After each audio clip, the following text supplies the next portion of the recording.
Kami mahasiswa dari Universitas Tadulako, Prodi Pendidikan Guru Sekolah Dasar. Di sini kami akan membahas materi dengan topik isu-isu pendidikan dalam konteks pluralitas masyarakat. Nah, untuk mengefisienkan waktu, langsung saja kepada pemateri yang telah ada untuk memaparkan materi yang telah ada. Baik, yang pertama itu ada pengertian pluralisme. Pluralisme berasal dari dua kata, plural yang memiliki arti beragam dan isme yang memiliki arti paham. Dari dua kata tersebut menjadikan istilah pluralisme memiliki arti paham atas keberagaman. Dalam Kamus Besar Bahasa Indonesia atau KBBI, pluralisme memiliki arti sebagai keadaan masyarakat yang majemuk atau bersangkutan dengan sistem sosial dan politiknya. Selain itu, pluralisme juga berasal dari kata dasar plural yang berarti jamak atau lebih dari satu. Secara umum, pluralisme adalah sebuah pemahaman untuk menghargai adanya perbedaan di tengah kehidupan masyarakat sekaligus mengizinkan suatu kelompok berbeda untuk menjaga budaya sebagai bentuk ciri khas mereka. Yang kedua ada manfaat pluralisme. Nah, berikut adalah tentang manfaat dari pluralisme itu sendiri. Yang pertama, kemandirian. Kemandirian merupakan suatu kondisi seseorang untuk bisa berdiri sendiri tanpa bergantung pada orang lain. Yang kedua, kebebasan. Kebebasan merupakan kemampuan bertindak tanpa ada paksaan, ketidakadaan kendali, dan juga kekuasaan untuk memilih tindakan seseorang. Yang ketiga, menumbuhkan sifat saling menghargai. Sifat untuk saling menghargai bisa diartikan sebagai sikap saling menghormati, menerima, dan juga menyukai seseorang ataupun sesuatu. Yang keempat, toleransi. Toleransi merupakan sebuah perilaku maupun sikap manusia yang tidak menyimpang dari aturan yang ada. Yang ketiga yaitu bentuk pluralisme. Pluralisme terbentuk menjadi 5. Yang pertama, pluralisme budaya. Pluralisme budaya adalah sebuah kondisi budaya yang majemuk. Yang kedua yaitu pluralisme agama. Pluralisme agama sebenarnya memiliki konsep yang begitu luas berkaitan dengan penerimaan terhadap agama yang berbeda dan digunakan dengan cara yang berbeda. Yang ketiga, pluralisme sosial. Pluralisme sosial merupakan sebab paham untuk bisa menerima keberagaman berupa sikap saling menghormati dalam interaksi sosial yang terjadi antar individu maupun kelompok pada sebuah tatanan sosial. Yang keempat, pluralisme ilmu pengetahuan. Pluralisme ilmu pengetahuan merupakan sebuah keanekaragaman ilmu yang bisa menjadi faktor utama untuk pertumbuhan ilmu pengetahuan. Yang terakhir yaitu pluralisme media. Pluralisme media merupakan keberagaman teknologi untuk bisa membantu manusia melakukan komunikasi baik dalam jarak dekat maupun dalam jarak jauh. Selanjutnya, contoh pluralisme. Contoh pluralisme ada 5. Yang pertama, pluralisme agama. Masyarakat memeluk dan menghayati berbagai agama dan kepercayaan seperti Islam, Protestan, Katolik, Hindu, Buddha, dan Konghucu. Di Indonesia, keragaman agama terlihat dalam tempat ibadah, tradisi, dan cara ibadah tiap agama yang berbeda-beda. Yang kedua, pluralisme budaya. Indonesia memiliki 1.340 suku bangsa yang tersebar di seluruh tanah air. Sekitar 90% populasi di Indonesia non-pribadi, yang menunjukkan komitmen Indonesia untuk menciptakan masyarakat yang inklusif dan menghormati perbedaan budaya. Yang ketiga, pluralisme pendidikan. Pluralisme pendidikan melibatkan pengakuan dan penghargaan terhadap berbagai bentuk pendidikan dan sistem nilai yang berbeda seperti pendidikan formal dan non-formal, serta pilihan pendidikan yang berbeda yang mencerminkan kebutuhan dan kepentingan masyarakat yang beragam. Yang keempat, pluralisme media. Pluralisme media melibatkan pengakuan dan penghargaan terhadap berbagai jenis media dan perspektif, serta menghormati kebutuhan dan kepentingan masyarakat yang beragam. Dan yang kelima, pluralisme hukum. Pluralisme hukum menjadi isu yang kompleks yang memerlukan pemahaman mendalam terhadap implikasi politik, sosial, dan ekonomi. Nah, yang terakhir itu ada isu-isu pluralisme. Isu pluralisme merujuk pada berbagai isu yang berkaitan dengan kehadiran dan penyebaran agama-agama di suatu negara atau komunitas. Dalam konteks Malaysia, isu pluralisme agama menjadi perhatian karena kedua-dua belakang terkawal dengan adanya kawalan dari pihak kerajaan dan LSM. Nah, beberapa isu yang menjadi kontroversial dalam pluralisme agama di Malaysia meliputi yang pertama, murtad.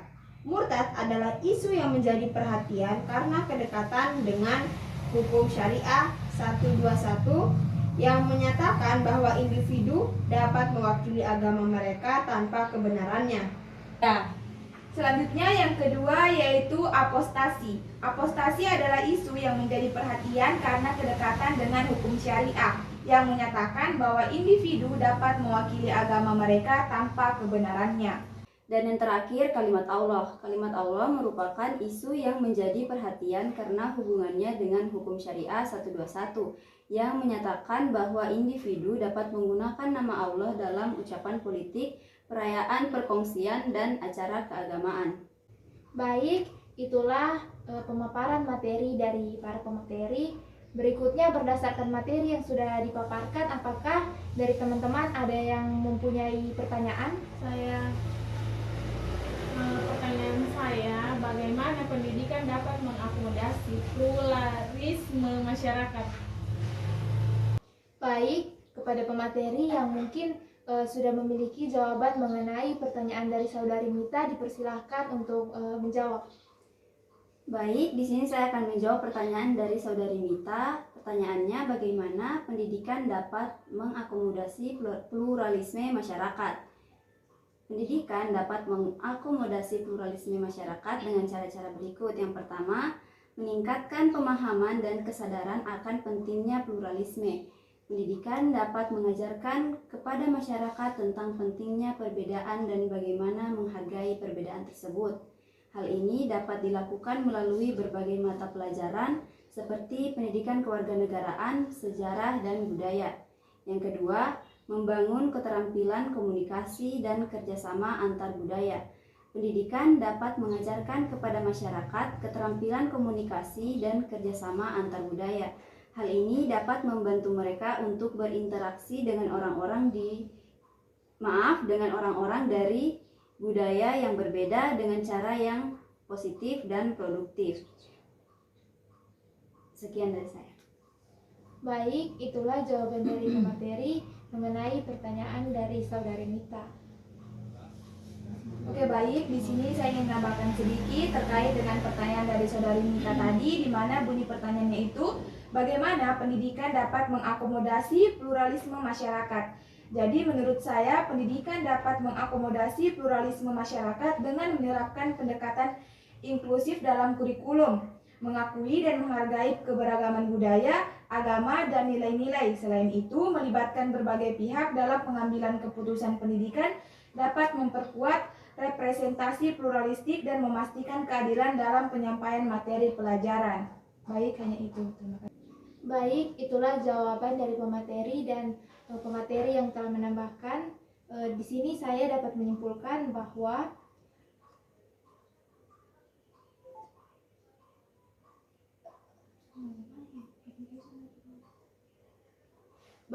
di sini saya dapat menyimpulkan bahwa pendidikan dapat mengakomodasi pluralisme masyarakat dengan cara yang pertama yaitu meningkatkan pemahaman dan kesadaran akan pentingnya pluralisme.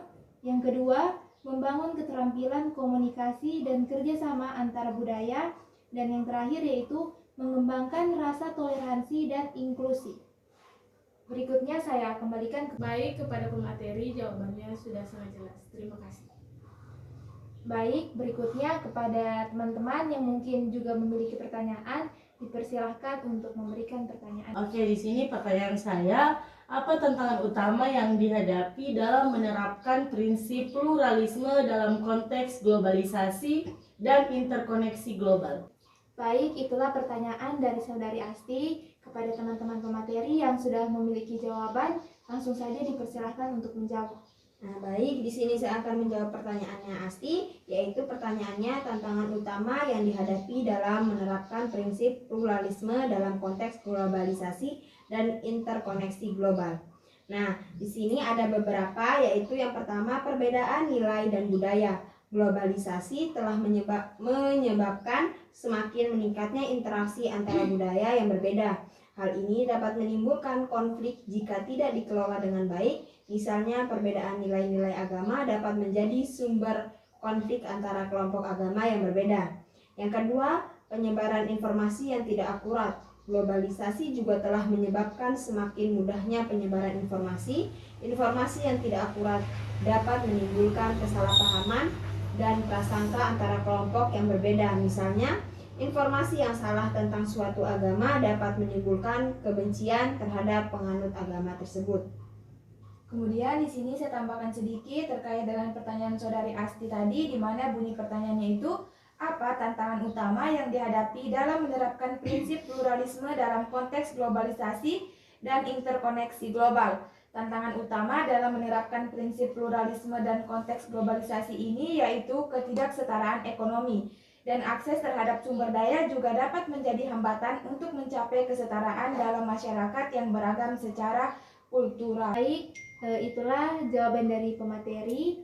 Kemudian di sini saya dapat mengambil kesimpulan, yaitu tantangan utama yang dihadapi dalam menerapkan prinsip pluralisme dalam konteks globalisasi dan interkoneksi global adalah yang pertama perbedaan nilai dan budaya, yang kedua penyebaran informasi yang tidak akurat, dan yang ketiga pengaruh budaya global. Kemudian saya kembalikan kepada penanya, apakah jawaban yang telah diberikan dari dua pemateri sudah cukup jelas? Baik, itulah jawaban dari pemateri. Kemudian di sini saya dapat mengambil kesimpulan, yaitu tantangan utama yang dihadapi dalam menerapkan prinsip pluralisme dalam konteks globalisasi dan interkoneksi global adalah yang pertama perbedaan nilai dan budaya, yang kedua penyebaran informasi yang tidak akurat, dan yang ketiga pengaruh budaya global. Kemudian saya kembalikan kepada penanya, apakah jawaban yang telah diberikan dari dua pemateri sudah cukup jelas? Baik, mungkin masih ada yang ingin memberikan pertanyaan terakhir dari teman-teman, dipersilahkan. Saya. Baik, di sini yang jadi pertanyaan saya, apa langkah-langkah konkret yang dapat diambil oleh lembaga-lembaga pendidikan, organisasi masyarakat sipil, dan sektor swasta untuk menguatkan nilai-nilai pluralisme dalam masyarakat? Nah, kepada teman-teman pemateri yang mungkin memiliki jawaban terkait pertanyaan dari saudari Salsa, dipersilahkan untuk menjawab. Oke, baik, di sini saya akan menjawab pertanyaan dari penanya, yang dimana bunyi pertanyaannya itu adalah, apa langkah-langkah konkret yang dapat diambil oleh lembaga-lembaga pendidikan, organisasi masyarakat sipil, dan sektor swasta untuk menguatkan nilai-nilai pluralisme dalam masyarakat? Nah, untuk memperkuat nilai-nilai pluralisme dalam masyarakat, lembaga-lembaga pendidikan, organisasi masyarakat sipil, dan sektor swasta dapat mengambil beberapa langkah, antara lain yang pertama, lembaga pendidikan menerapkan kurikulum yang mencakup dan mengajarkan nilai-nilai pluralisme kepada siswa. Yang kedua, organisasi masyarakat sipil mengadakan kegiatan yang mengajarkan toleransi dan keragaman budaya seperti seminar, lokakarya, dan diskusi publik. Yang ketiga, sektor swasta menerapkan kebijakan yang inklusif dan menghargai perbedaan dalam lingkungan kerja. Baik, hanya itu yang dapat saya jawab. Sekian, terima kasih. Baik, di sini saya ingin tambahkan sedikit terkait dengan pertanyaan saudari Salsa tadi. Langsung saja jawabannya, yaitu yang pertama, pemberdayaan komunitas lokal. Pemberdayaan komunitas lokal melibatkan komunitas lokal dalam proses pengambilan keputusan dan mendukung proyek-proyek yang memperkuat identitas budaya dan nilai-nilai lokal. Dan yang terakhir yaitu penggunaan media sosial secara positif. Lembaga dan organisasi dapat memanfaatkan media sosial untuk menyebarkan pesan-pesan inklusif, mendukung narasi yang mempromosikan persatuan, dan mengatasi disinformasi yang dapat memicu konflik. Terima kasih.